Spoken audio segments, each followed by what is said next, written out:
Hello बच्चों, चलिए प्रश्न को पढ़ते हैं। इसमें लिखा है एक बेलनाकार कमरे की दीवार से सटकर एक छोटा गुटका जो है फर्श पर वृत्ताकार पथ में घूम रहा है। कमरे की त्रिज्या कैपिटल आर है, गुटके का द्रव्यमान स्मॉल है। कमरे का फर्श जो है वो घर्षण रहित माने तथा दीवार तथा गुटके के बीच घर्षण गुणांक म्यू है। तो गुटके को प्रारंभिक चाल वी नॉट देकर के छोड़ दिया जाता है और वृत्ताकार पथ पर उसकी चाल घटती जाती है। गुटके की चाल के पदों में निकालें कि दीवार द्वारा गुटके पर लगाया गया घर्षण बल कितना है। तो चलिए बच्चों, इस प्रश्न की मूल अवधारणा को हम देख लेते हैं।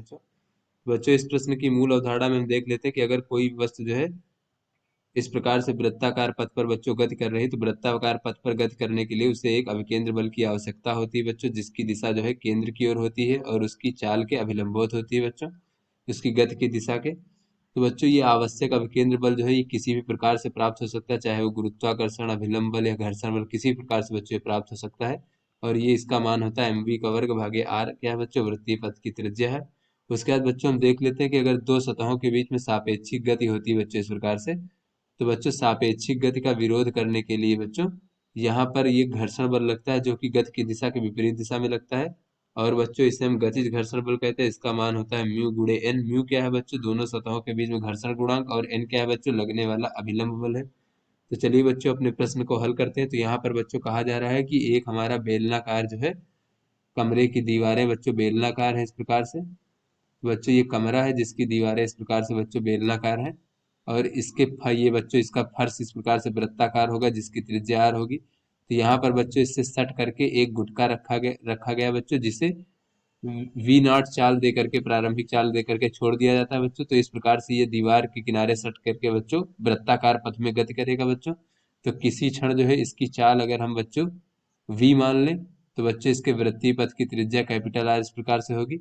तो यहाँ पर बच्चों ये वृत्तीय पथ पर गति करने के लिए इसे एक अभिकेंद्र बल की आवश्यकता होगी बच्चों।